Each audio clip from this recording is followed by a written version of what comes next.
ஒரு ஜாதகம் பார்க்க வர்றாங்க.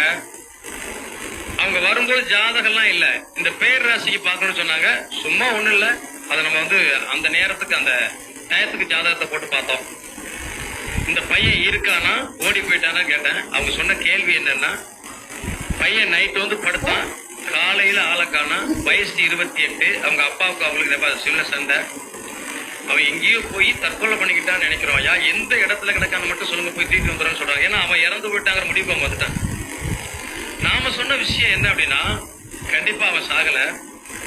8ஆம் இடத்தை குரு பார்வையோடு இருக்கு. 8ஆம் இடத்து அதிபதி பலமா இருக்கு, லக்னாதிபதி பலமா இருக்கு. அந்த நேரத்துக்கு போட்ட டயத்துல போட்ட. அப்போ நம்ம என்ன சொன்னோம்னா, நீங்க இப்ப போய் ஏன்னா ராகுவோட பிடியில இருக்கான் அந்த பையன், அவ்வளவுதான். பக்கத்துல பஸ் ஸ்டாண்டு பக்கத்துல ஒரு காளி கோயில் இருக்கு. அந்த கோயில்ல போய் 34 எலுமிச்சம்பழத்துல மாலை கட்டி போட்டுட்டு கொஞ்சம் குங்குமம் கொட்டி அர்ச்சனை பண்ணிட்டு, என்னுடைய குழந்தைய கொண்டு வான்னு சொல்லிட்டு அந்த குங்குமத்தை கொண்டு போய் வீட்டுல 8 மணிக்கு வடக்கு மாமா அந்த பையனுடைய அம்மா உட்காந்து அந்த தண்ணியில ஒரு அரை மணி நேரம் என் பிள்ளைய கூட்டிட்டு வா காலின்னு மட்டும் சொல்லுங்க. காலைல 6 மணிக்கு உங்க பையன் வந்துருவான். மறுநாள் காலையில 6 மணிக்கு போன் பண்றாங்க, ஐயா என் பையன் வந்துட்டான். இதுவெல்லாம் எந்த ஜாதகத்துல இருக்கு, எந்த இதுல இருக்கு? நாமளா சொல்றதான். இது எப்படி நடந்துச்சு?